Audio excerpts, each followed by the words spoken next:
Good morning, नमस्कार। आप देख रहे हैं इंडिया डेली। आपके साथ मैं हूं मोनिका सिंह। एक बार फिर से बड़ी खबर का रुख करेंगे। अमेरिका और ईरान के बीच तनाव एक बार फिर से बेहद खतरनाक मोड़ पर पहुंच चुका है। अमेरिकी राष्ट्रपति डोनाल्ड ट्रंप ने ईरान को सीधी और कड़ी चेतावनी दी है। ट्रंप ने कहा कि तेहरान के साथ प्रस्तावित नई बातचीत समझौता करने और अमेरिकी हमलों से बचने का आखिरी मौका है। ओवल ऑफिस में बोलते हुए ट्रंप ने कहा कि उन्हें उम्मीद है कि अगले 1 से 2 दिन में बातचीत शुरू हो जाएगी। इस वार्ता का पहला मकसद होगा हॉर्मुज़ स्ट्रेट को दोबारा खोलना, जो दुनिया के सबसे अहम तेल व्यापार मार्गों में से एक माना जाता है। दूसरा चरण होगा ईरान के परमाणु कार्यक्रम को सीमित करने और परमाणु निरस्तीकरण की दिशा में आगे बढ़ना। ट्रंप ने यह भी खुलासा किया है कि अमेरिकी सेना ने ईरान के खिलाफ बड़े सैन्य ऑपरेशन की तैयारी कर ली थी, जिसे उन्होंने फिलहाल रोक दिया है। उनके मुताबिक कतर, सऊदी अरब और संयुक्त अरब अमीरात जैसे सहयोगी खाड़ी देशों ने उनसे सैन्य कार्रवाई टालने और कूटनीति को मौका देने की अपील की थी। ट्रंप ने दावा किया कि कुछ ईरानी अधिकारियों ने भी बातचीत के लिए समय मांगा है। हालांकि ट्रंप ने दोहराया कि ईरान को लेकर उनका धैर्य अब खत्म हो रहा है और ये किसी बड़े समझौते का आखिरी अवसर हो सकता है। अब बड़ा सवाल यह है कि क्या ओमान के जरिए शुरू होने वाली संभावित बातचीत मध्य पूर्व में बढ़ते तनाव को कम कर पाएगी या फिर ये सिर्फ एक अस्थायी विराम साबित होगा। इस बड़ी खबर पर लगातार हम डिस्कशन करते रहेंगे। नजर हमारी बनी हुई है कि आखिर मिडिल ईस्ट की स्थितियां किस तरफ इशारा कर रही है। इस बीच ईरान को ट्रंप की आखिरी चेतावनी, समझौता करो वरना हमले बढ़ेंगे। 1-2 दिन में शुरू हो सकती है अमेरिका ईरान वार्ता। हॉर्मुज़ स्ट्रेट खोलना पहली शर्त है, डोनाल्ड ट्रंप द्वारा कहा गया है। डोनाल्ड ट्रंप द्वारा कहा गया कि समझौता करो नहीं तो हमले बढ़ेंगे। इसके साथ एक उम्मीद भी जो है डोनाल्ड ट्रंप की तरफ से जाहिर की गई है कि 1-2 दिन में शुरू हो सकती है अमेरिका ईरान के बीच बातचीत। अब प्रायोरिटी क्या है, पहली शर्त क्या है, वो भी बताते चले। हॉर्मुज़ स्ट्रेट को खोलना और इसके बाद परमाणु समझौते पर बातचीत। ईरान को ट्रंप की आखिरी चेतावनी कहा जा रहा है। हालांकि इस तरह की चेतावनियां पहले भी हमने देखी है। अब इस बात को लेकर ईरान कितना गंभीर है, क्या वो डोनाल्ड ट्रंप के दबाव में है, क्या अमेरिका के दबाव में है? इसके साथ साथ ओमान के जरिए शुरू होने वाली संभावित बातचीत मिडिल ईस्ट में बढ़ते तनाव को क्या कम कर पाएगी? और वहीं अमेरिका ईरान तनाव के बीच ट्रंप का बड़ा खुलासा। खाड़ी देशों के कहने पर टला बड़ा अमेरिकी हमला। सऊदी, कतर और यूएई की अपील पर रुकी सैन्य कार्रवाई। स्ट्रेट खोलना पहली शर्त है, डोनाल्ड ट्रंप द्वारा कहा गया। दूसरा चरण होगा परमाणु मुक्त ईरान। द्वितीय विश्व युद्ध के बाद सबसे बड़े हमले की तैयारी थी, ये ट्रंप ने कहा है। सेकेंड वर्ल्ड वॉर के बाद सबसे बड़े अटैक की तैयारी थी, जिसे फिलहाल हमने रोक लिया है, डोनाल्ड ट्रंप कह रहे हैं। कूटनीति को और वक्त देने का फैसला ले रहे हैं, ये डोनाल्ड ट्रंप द्वारा कहा गया है। उन्होंने कहा कि तमाम मिडिल ईस्ट के देश जो हैं वो सामने आए। उन्होंने अपील की जिसके बाद हमने ये बड़ा हमला, जो कि सेकेंड वर्ल्ड वॉर के बाद सबसे बड़ा हमला, जिसे वो बता रहे हैं बाकायदा, ये हमला फिलहाल ईरान पर रोक दिया है। 1-2 दिन में बातचीत हो सकती है, ये भी उम्मीद डोनाल्ड ट्रंप द्वारा जो है वो जताई जा रही है। और इसी पर ज़्यादा बातचीत के लिए तमाम खास मेहमान हमारे साथ जुड़ चुके हैं। तारुफ करा देती हूँ, हमारे साथ group captain UK Devnath, retired रक्षा विशेषज्ञ के तौर पर जुड़ रहे हैं डॉक्टर अजिताभ सिंह, विदेश मामलों के जानकार। आप दोनों का बहुत बहुत स्वागत है। पहले देवनाथ जी आपका रुख कर लेते हैं। ये डोनाल्ड ट्रंप जो उम्मीद जाहिर कर रहे हैं कि 1-2 दिन में बातचीत शुरू हो जाएगी, कितनी संभावना आपको इसकी लग रही है? क्योंकि अभी पिछले दिनों या फिर कहें कि अभी रिसेंट में जो हमने देखा, हॉर्मुज़ के पास जो अटैक हुआ है, कहा जा रहा है कि एक जहाज को अटैक किया गया है, जिसकी पुष्टि नहीं हुई है कि किसने किया है, लेकिन ये कहा जा रहा है कि ईरान ने किया। अगर ईरान ने किया है, क्या तब भी डोनाल्ड ट्रंप बातचीत के लिए उतने ही अग्रसर? क्योंकि इससे पहले जब कमर्शियल जहाजों को ईरान की तरफ से अटैक किया गया था, तब तो बहुत अग्रेसिव हो गए थे। हाँ मोनिका जी, डोनाल्ड ट्रंप दावा कर रहे हैं कि वह ईरान को माफ कर रहे हैं, ईरान को दया दिखाते हुए फिलहाल हमला नहीं कर रहे हैं, ऐसा कुछ भावना दिखा रहे हैं। अभी तक ईरान ने यह नहीं कहा है कि वह बातचीत के लिए आ रहा है। डोनाल्ड ट्रंप ने एक बात जो कही है कि ईरान के रिक्वेस्ट पर यह हमला नहीं किया गया है। तो ऐसी बातें करेंगे तो फिर तो ईरान के आत्मसम्मान को ठेस लगेगी, और इसीलिए अब ईरान भी कह रहा है कि अभी तक तो उसने ऐसी कोई बातचीत की पेशकश नहीं की है। डोनाल्ड ट्रंप को समझना पड़ेगा कि बातचीत करें, अच्छी बात है। डोनाल्ड ट्रंप क्यों बातचीत करना चाहते हैं? वास्तव बात यह है कि वह अब युद्ध बंदी की तरफ जाने के लिए विवश हैं। इलेक्शन होने में मात्र 3 महीने बचे हैं और इस इलेक्शन के बाद डोनाल्ड ट्रंप जो हैं एक ट्यूटलर प्रेसिडेंट बन जाएंगे, यानी नाम के वास्ते ही प्रेसिडेंट होंगे, क्योंकि इस इलेक्शन में अगर हाउस ऑफ रिप्रेजेंटेटिव में या सेनेट में जो सेनेटर्स हैं उनकी संख्या रिपब्लिकन्स करीबन 7 सीटें हार जाएं और डेमोक्रेट्स करीबन 7 सीटें जीत जाएं, तो फिर डोनाल्ड ट्रंप जो हैं ऐसी सरकार चला रहे होंगे जिसमें रिपब्लिकन पार्टी का बहुमत नहीं होगा। ये उनकी मजबूरी है, लेकिन वह इसको एक्नॉलेज नहीं करते हैं, बताना भी नहीं चाहते। जहां तक ईरान की बात है, ईरान बार बार कह रहा है कि वह किसी भी हालत में स्ट्रेट ऑफ हार्मुज का कंट्रोल नहीं छोड़ेगा। फिलहाल वह एडमिनिस्ट्रेटिव कंट्रोल चाहता है और उसको इम्प्लीमेंट भी कर रहा है समुद्र के ऊपर। जैसा आपने कहा है, ईरान ने कहा है कि कोई भी जहाज, पानी का जहाज जा सकता है वहां से, मना नहीं करेंगे, बशर्ते पहले ईरानियन अथॉरिटीज को इन्फॉर्म किया जाए। और ऐसा कुछ हो भी रहा है। जो भी जहाज ईरानियन अथॉरिटीज को इन्फॉर्म नहीं करता, अपने बलबूते पर, ज्यादातर अमेरिका के शह पर, अमेरिका, वो हिंदी में एक कहावत है कि किया जाए, और ऐसा कुछ हो भी रहा है। जो भी जहाज ईरानियन अथॉरिटीज को इन्फॉर्म नहीं करता, अपने बलबूते पर, ज्यादातर अमेरिका के शह पर, अमेरिका, वो हिंदी में एक कहावत है कि चने के झाड़ पर चढ़ा देना। अमेरिका बीच बीच में एक दो जहाज के कैप्टनों को या जहाज की जो मालिक कंपनी होती है उनको चने के झाड़ पर चढ़ा देता है, तो बिना परमिशन की जाने की कोशिश करते तो ईरान उनको रोक देता है। जी बिल्कुल। डॉक्टर सिंह, आप क्या देख रहे हैं, किस तरीके से देख रहे हैं, क्या बदल गया है? अभी सिचुएशन तो वैसी है, लेकिन फिर डोनाल्ड ट्रंप इतने ऑप्टिमिस्टिक कैसे हैं, किस आधार पे वो ये कह रहे हैं कि बातचीत 1-2 दिन में हो जाएगी?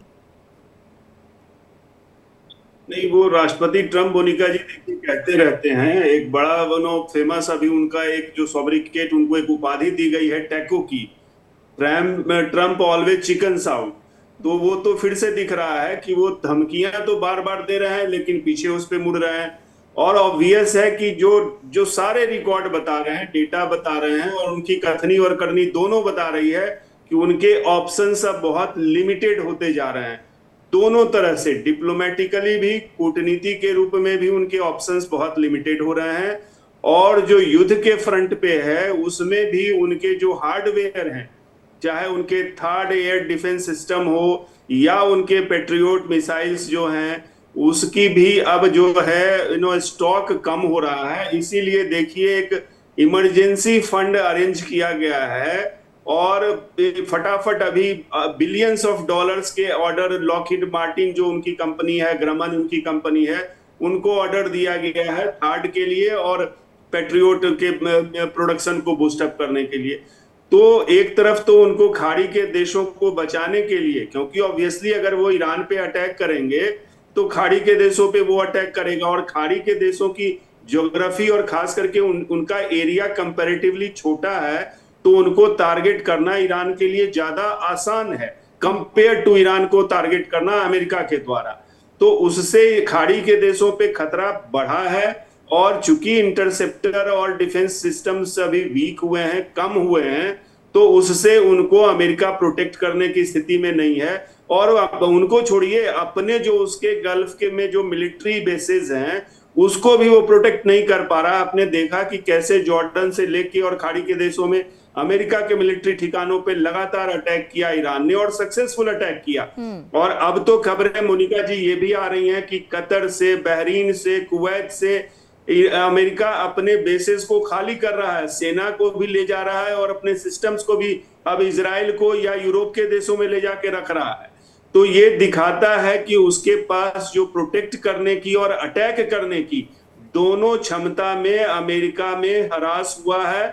उनकी डिफेंस कैपेबिलिटी तो है, ताकत है, लेकिन उनके पास सिस्टम नहीं है, हार्डवेयर नहीं है, और दूसरी तरफ डिप्लोमेसी में भी राष्ट्रपति ट्रंप क्या कर सकते हैं? धमकी तो वो बार बार दे रहे हैं, लेकिन धमकी से उनको पीछे हटना पड़ रहा है, क्योंकि ईरान को लगता है कि अब वो लेवरेज की स्थिति में है। एक तरफ उसने हॉर्मुज को बंद रखा है, बाब अल मंदेब में भी उसने लिमिटेड सैंक्शन, एक तरह से बंदी लगा के अपनी ताकत का इजहार कर दिया।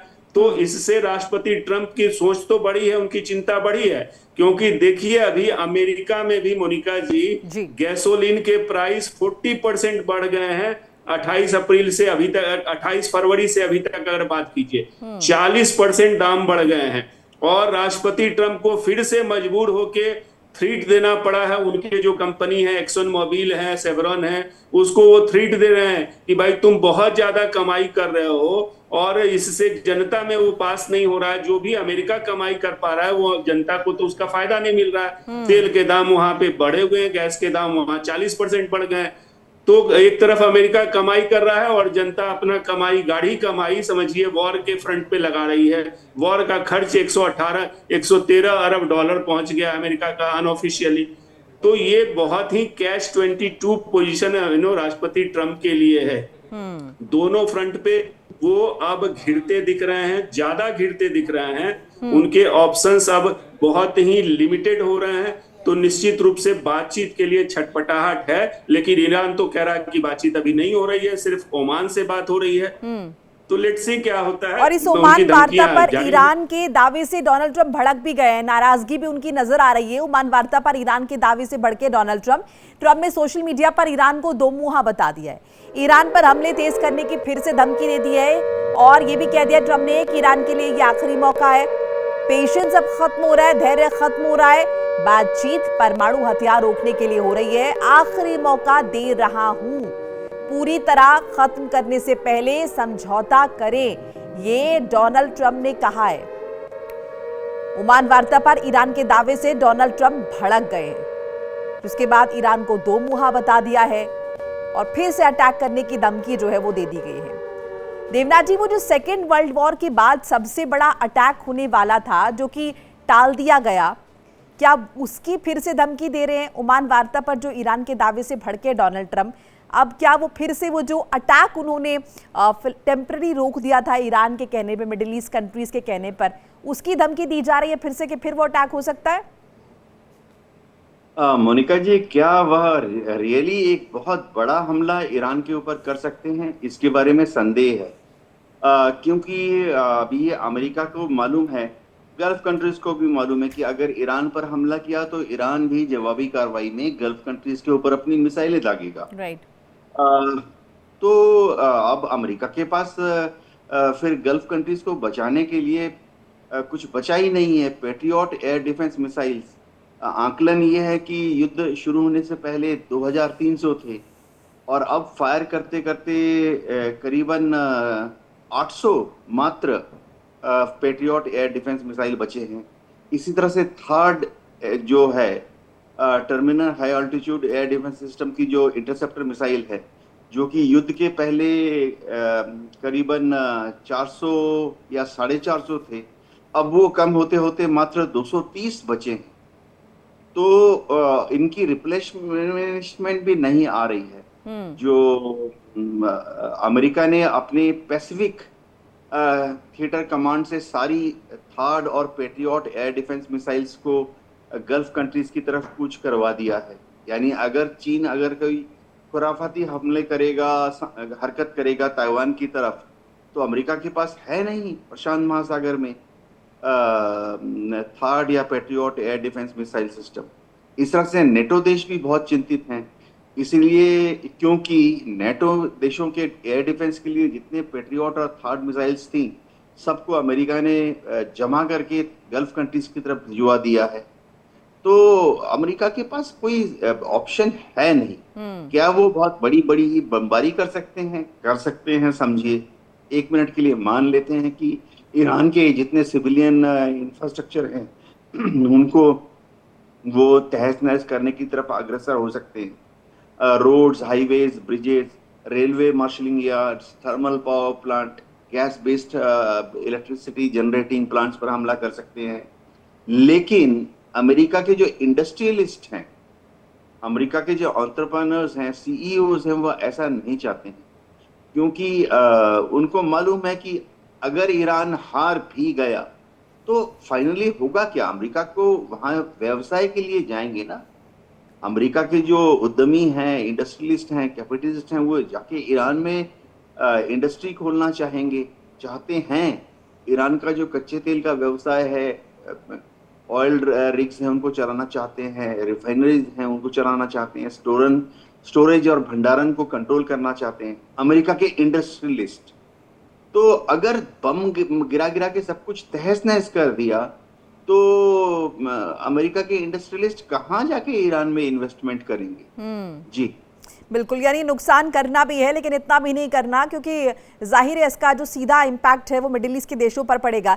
इस बीच डोनाल्ड ट्रंप के दावे पर नया मूड जो आया वो भी जरा बताते चले। पाकिस्तान ने कहा कि कोई बैठक तय नहीं है, ईरान ने बातचीत चलने से इनकार कर दिया है। ट्रंप ने कहा था कि सोमवार से बातचीत शुरू होगी। इस्लामाबाद ने बैठक की खबरों को नकार दिया है। कतर और पाकिस्तान अब भी मध्यस्थता में जुटे हुए। हालांकि जो दावा डोनाल्ड ट्रंप कर रहे थे उस दावे को लेकर लगातार अगर हम देखें खबरें आ रही कि पाकिस्तान तक ने कह दिया कि कोई बैठक तय नहीं। अब ऐसे में सवाल ये कि डोनाल्ड ट्रंप क्या रैंडमली ऐसे कुछ भी कह देते हैं। ईरान ने बातचीत चलने से इनकार कर दिया है। हमारे साथ मनोज जी भी जुड़ चुके हैं। मनोज जी, आप एक बार फिर से डोनाल्ड ट्रंप के दावे को लेकर जो है ये बात निकलकर सामने है, तो पाकिस्तान जो कि अमेरिका का पिट्ठू है उसने भी बैठक की खबरों को नकार दिया है कि ऐसा कुछ डिसाइडेड ही नहीं है। बैक चैनल टॉक को डिनाई। मनोज जी भी जुड़ चुके हैं। मनोज जी, आप एक बार फिर से डोनाल्ड ट्रंप के दावे को लेकर जो है ये बात निकलकर सामने है, तो पाकिस्तान जो कि अमेरिका का पिट्ठू है उसने भी बैठक की खबरों को नकार दिया है कि ऐसा कुछ डिसाइडेड ही नहीं है। बैक चैनल टॉक को डिनाई।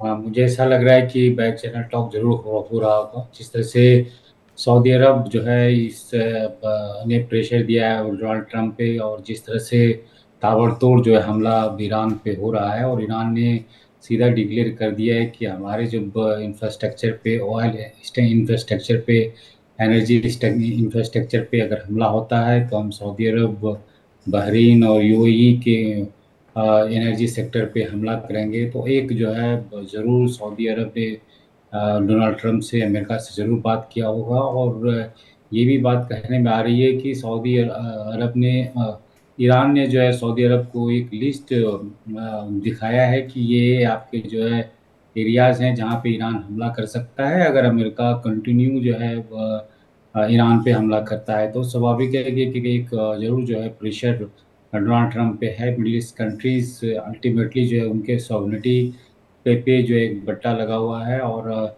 अमेरिका का भी एक साथ है कि उसको कैसे दबदबा बना के रखें। लेकिन हम लोग जैसे कि चर्चा भी कर रहे थे कि अब मंडे आएगा तो फिर कुछ न कुछ जो है फिर डोनाल्ड ट्रंप का अनाउंसमेंट होगा, ताकि वो 5 डेज तक फिर चले। फिर उनका एक डिफरेंट अनाउंसमेंट होगा जो कि ईरान पे हमला करेगा। तो मुझे ऐसा लग रहा है कि ह्यूज प्रेशर अमेरिका और डोनाल्ड ट्रंप जो है फेस कर रहा है मिडिल ईस्ट कंट्री से। जिस तरह से डिस्ट्रक्शन हो रहा है वहाँ के मिडिल ईस्ट कंट्रीज के लोगों में भी जो अमेरिका के प्रति जो नफरत रहा है वो कंटिन्यू है। और हम लोग ये भी देख रहे हैं कि इजराइल ने फिर से गाजा पे जो है हमला किया है, और फिर से जो है मिडिल ईस्ट कंट्रीज ने कंडेम किया कि अभी जब एक रिकंस्ट्रक्शन की बात कही जा रही है ट्रंप द्वारा, और उसी बीच में इजराइल द्वारा फिर से जो है हमला किया जा रहा है गाजा पे, तो फिर शांति जो है मिडिल ईस्ट कंट्रीज में कैसे आ सकता है। और इजराइल के मिनिस्टर भी जो है अपील किया है डोनाल्ड ट्रंप से कि आप जो है जो रोड मैप बनाए हैं गजा के लिए उसको ख़त्म कीजिए, और जो इसमें जो है इजराइल को भी शामिल कीजिए, और किस तरह से रिकंस्ट्रक्शन होगा तो उसमें इजराइल का एक अच्छा रोल होना चाहिए। तो नॉर्मली हम लोग देखते हैं कि वो डोनाल्ड ट्रंप का जो बड़बोला टाइप का है कि पहले अनाउंसमेंट कर देते हैं। नॉर्मली ये होना चाहिए, और नॉर्मली ये होते आया है एक डिप्लोमेटिक चैनल से कोई भी डिस्प्यूट का जो है वो सॉल्यूशन होता है। लेकिन डोनाल्ड ट्रंप का जो अब तक का रुख रहा है कि वो अनाउंसमेंट कर देते हैं और वो सोचते हैं कि दुनिया हमारे पीछे पीछे चलते रहेगा, लेकिन ऐसा कुछ होने वाला नहीं है। कोई भी चीज़ का एक लिमिट होता है। शुरुआत में भले लोग कुछ कंट्रीज मान जाए, लेकिन लॉन्ग रन में जब आपको सभी कंट्रीज जान जाएंगे कि आपका जो एटीट्यूड है ऐसा ही रहा है, मोनोलॉग वाला स्थिति है, आप जो चाहते हैं वो कर कर लेते हैं, फिर विड्रॉ भी कर लेते हैं। तो स्वाभाविक है कि सबके ना आपका पास कोई स्टैंड एक नहीं है, अपना आपकी कोई बैकबोन नहीं है। एक और दावा डोनाल्ड ट्रंप का वो भी बताते चले, ईरान के नेता बहुत धोखेबाज है, दो मुहा भी कह दिया है, धोखेबाज भी बता दिया है। होर्मुज पर अमेरिकी नेवी का पूरा कंट्रोल है, वॉल स्ट्रीट से गिरा है होर्मुज। ईरान सिर्फ ओमान से बात कर रहा है, कोई डील हो नहीं तो सरेंडर करे ईरान। डॉक्टर सिंह, होर्मुज पर यूएस नेवी का पूरा कंट्रोल है, कहाँ ये कंट्रोल है? ना तो ये हमें दिख रहा है, और क्योंकि अगर कंट्रोल होता यूएस नेवी का एक्चुअल में तो ईरान के सामने गिड़गिड़ाना तो नहीं पड़ता। अभी तो ऐसा लग रहा है कि ईरान इंटरेस्टेड ही नहीं है बात में, उसको लग रहा है कि जो अमेरिका को करना है वो कर ले। बिल्कुल, ईरान तो देखिए अपनी टर्म्स पे, अपनी शर्तों पे अब बातचीत के लिए आगे बढ़ रहा है। वो अमेरिका के धमकियों से अब डरने वाला नहीं है, ये दिख रहा है। दूसरी तरफ राष्ट्रपति ट्रंप या सेंट्रल कमांड जो अमेरिका का है वो क्लेम तो कर रहा है। अभी उसने क्लेम किया है कि 44 जो शिप्स हैं उसको उसने रीडायरेक्ट किया या डाइवर्ट किया। जब से ये मिड जुलाई कह लीजिए 15 जुलाई के आसपास इसने फिर से जो नाकाबंदी की है हॉर्मुज के मोर्चे पे, तो वो कह रहे हैं कि 44 जहाजों को, शिप्स को हमने रीडायरेक्ट किया जो ईरान के बंदरगाह से की तरफ जा रहे थे, और 2 शिप को डिसेबल भी किया है ये भी कह रहे हैं, और 2 को हमने उस पे उसको एक तरह से डाइवर्ट किया, उस पे बोर्ड किया। तो कहने को तो वो डेटा भी दे रहा है सेंट्रल कमांड की हमने अभी पूरी तरह से हॉर्मुज पे फिर से जो है नाकाबंदी एक तरह से ईरान के जो पोर्ट्स हैं उस तरफ से हमने कर दिया है। लेकिन अब सच्चाई यही है कि वो बहुत ज्यादा कुछ करने की स्थिति में नहीं है एक्सेप्ट ये नाकाबंदी। अब ये नाकाबंदी भी जो एक तरह से ईरान पे हो रही है हॉर्मुज में कितनी कारगर है ईरान की तरफ से तो अभी उस तरह की खबरें नहीं आई है।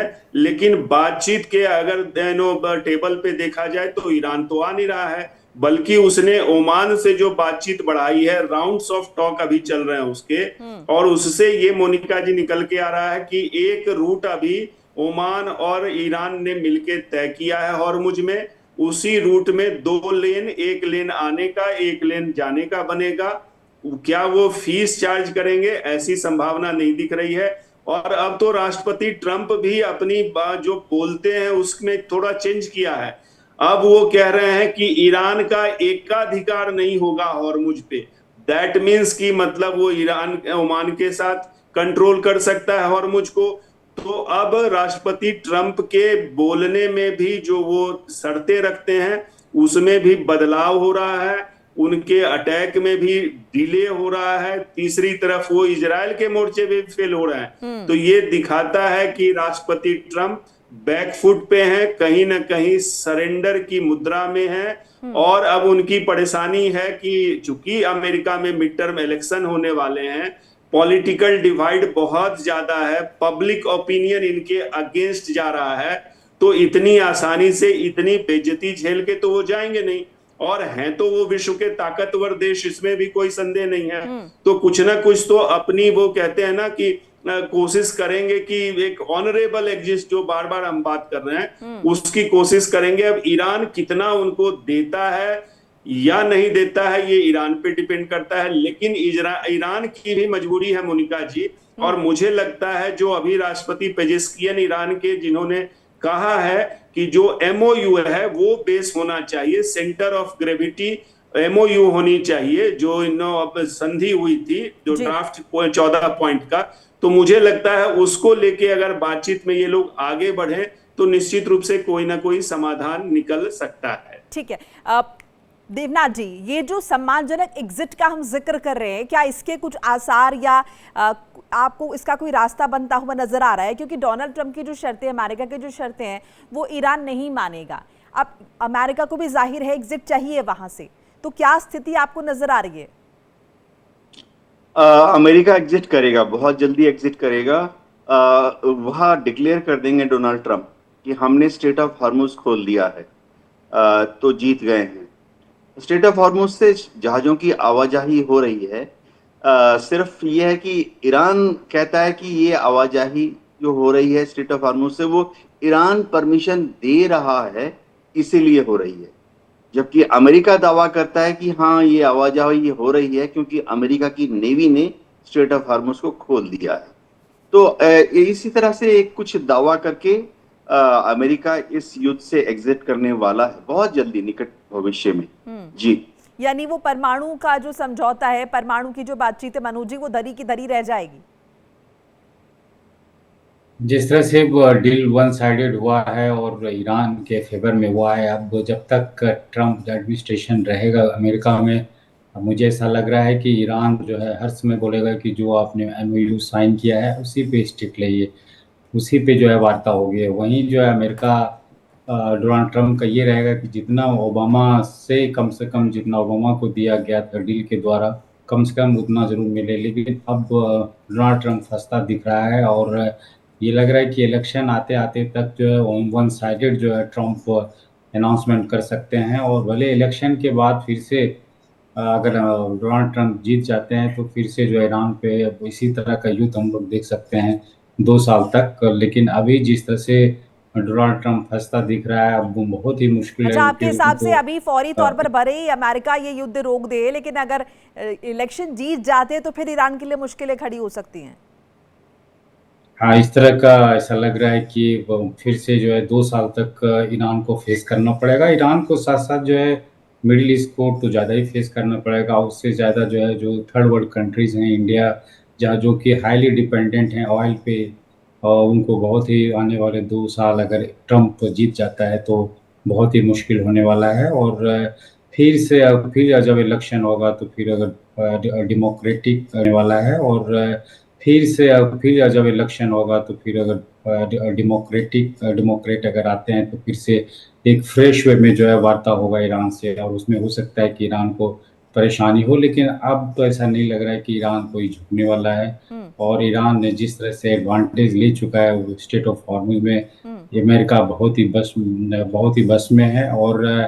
और मिडिल ईस्ट कंट्रीज बहुत ही टारगेट में रहेगा आने वाले समय में। मिडिल ईस्ट कंट्रीज जो है ऑलवेज जो है किसी न किसी रूप में ट्रम्प एडमिनिस्ट्रेशन पे दबाव लगाते रहा है कि आप जो है किसी न किसी रूप से जो है यहाँ से हटिए, या किसी इस तरह से जो है एडवांटेज लीजिए, ताकि एक मिडिल ईस्ट कंट्रीज को भी जो है एक सेफ रहे कि ईरान से कोई परेशानी ना उनकी हो। ये भी एक उनका एक डिमांड रहेगा कि फिर आगे चल करके ईरान जो है डोमिनेट ना करे मिडिल ईस्ट कंट्रीज में। डॉक्टर तो सिंह, बहुत से ऐसे ये अभी क्या स्थिति आपको मिडिल ईस्ट के देशों की तरफ से नजर आ रही, संक्षेप में बताइएगा। डोनाल्ड ट्रम्प जाहिर है कोई फैसला नहीं ले पाएंगे, कोई जो है समझौता नहीं हो पाएगा हॉर्मुज स्ट्रेट पर, जैसे कि देवनाथ जी भी कह रहे हैं कि वो बस नैरेटिव उन्हें गढ़ना है, नैरेटिव गढ़ के वो अपना निकल जाएंगे। This is what will they do. अब यहाँ पर आपको क्या स्थिति नजर आ रही है? अभी जो मिडिल ईस्ट के देश है वो क्या चाहते हैं कि कोई समझौता हो ना हो, बस यहाँ से अमेरिका जो है वो एग्जिट करे ताकि यहाँ पे शांति बहाली हो। देखिए, अब तो एकमात्र विकल्प मोनिका जी लग रहा है अमेरिका का एग्जिट इस एरिया से। अमेरिका सारे प्रॉब्लम की जड़ है, ये तो दिख रहा है। वो 10,000 किलोमीटर दूर बैठ के और यहाँ को कंट्रोल करना चाहता है। यहाँ अपने गार्जियन ऑफ द वर्ल्ड जो राष्ट्रपति ट्रम्प अपने आप को डिक्लेयर करते हैं, तो और हॉर्मुज ट्रम्प स्ट्रेट है। तो इस तरह की मेंटेलिटी से अगर रहेगी तो वो हवाई हमलों से तो ये संभव नहीं है। और वो क्या सोल्जर्स को अपने वहां जमीन पे उतारेंगे, इसकी संभावना नहीं है, क्योंकि ईरान में जो वहां की ज्योग्राफी है और जो मेंटेलिटी है, वैसे में सोल्जर्स को उतारना बॉडी बैग्स अमेरिका के लिए सबसे बड़ी चुनौती होगी। तो आप 10,000 किलोमीटर दूर बैठ के हवाई हमला करके इस एरिया को या ईरान को कंट्रोल नहीं कर सकते, उसको स्टोन एज में नहीं ले जा सकते, सभ्यता नहीं खत्म कर सकते। ये राष्ट्रपति ट्रम्प की लिमिटेशंस है। और जो पॉलिटिकल सराउंडिंग्स है, चाहे गल्फ के देशों, सबसे ज्यादा खामियाजा उनको भुगतना पड़ रहा है। तो वो तो बार बार कह रहे हैं कि आप इसको रोकिए, आप यहाँ अब तो सीधे वो खुल के कहना शुरू कर देंगे कि आप यहाँ से निकलिए। अब ये स्थिति आने वाली है, क्योंकि अमेरिका ना तो कोई उनको प्रोटेक्ट कर रहा है, ना कोई सॉल्यूशन दे रहा है, और एक मान न मान मैं तेरा मेहमान वाली बात हो गई।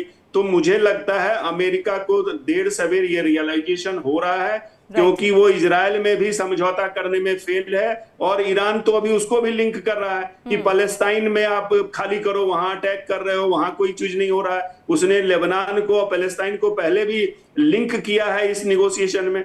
तो आगे वो जब बातचीत में बैठेंगे तो उसको तो कहेगा, और वहां भी कोई समाधान नहीं दिख रहा है। तो बहुत चैलेंजेस हैं ऑप्शंस लिमिटेड हैं। अमेरिका या तो यहां से इज्जत के साथ, सम्मान के साथ, जैसा आपने कहा, निकल जाए, या फिर सहयोग करे शांति बहाल करने में। बिल्कुल, बहुत बहुत शुक्रिया आप सभी का हमारे साथ जुड़ने के लिए, अपनी कीमती राय साझा करने के लिए। तो फिलहाल ये सम्मानजनक एग्जिट होगी कब, क्योंकि जाहिर है वक्त जो है कम है, डोनाल्ड ट्रंप के पास भी इलेक्शन सर पर हैं और जाहिर है मिडिल ईस्ट के देश भी अब तौबा कर चुके। उन्हें भी लग रहा है कि अमेरिका यहाँ से किसी भी तरीके से निकले, यहाँ पर युद्ध समाप्त हो, यहाँ पर जो अटैक्स लगातार हो रहे हैं वो बंद हो, ताकि सब कुछ पहले की तरह सामान्य हो पाए। मुज्तबा के सलाहकार की ट्रंप को बड़ी धमकी, ईरान पर हमला हुआ तो दुनिया भी हिल जाएगी। 250 साल का अमेरिकी प्रभुत्व नहीं बचेगा, अमेरिकी दबदबा हमेशा के लिए खत्म हो जाएगा। मुज्तबा खामने के सलाहकार है मोहम्मद मुखबर, जिनकी तरफ से ये धमकी आई है या फिर कहें कि चेतावनी दी गई है डोनाल्ड ट्रंप को। मुज्तबा के सलाहकार की ट्रंप को धमकी, ईरान पर हमला हुआ तो दुनिया भी हिलेगी, 250 साल का जो अमेरिकी प्रभुत्व है नहीं बचेगा, अमेरिकी दबदबा हमेशा के लिए खत्म हो जाएगा। मुज्तबा खामने के सलाहकार है मोहम्मद मुखबर, जिनकी तरफ से धमकी दी गई है अमेरिका को। ईरान में अमेरिका के खिलाफ जबरदस्त प्रदर्शन, ईरान सरकार और सेना के पक्ष में प्रदर्शन हुए। सेना का हौसला बढ़ाने के लिए जमकर नारेबाजी हुई है। तेहरान के आजादी स्क्वायर पर लोगों का जमावड़ा लगा। तस्वीरें भी आपके साथ साझा कर रहे हैं। ईरान में अमेरिका के खिलाफ जबरदस्त प्रदर्शन, आक्रोश, ईरान सरकार और सेना के पक्ष में ये प्रदर्शन हो रहे हैं और अमेरिका के खिलाफ सेना का हौसला बढ़ाने के लिए यहां पर इकट्ठा हुए लोगों ने जमकर नारेबाजी की। तेहरान के आज़ादी स्क्वायर पर लोग इकट्ठा हुए, लोगों का जमावड़ा लगा और यहां पर अमेरिका के खिलाफ ये प्रदर्शन हुआ।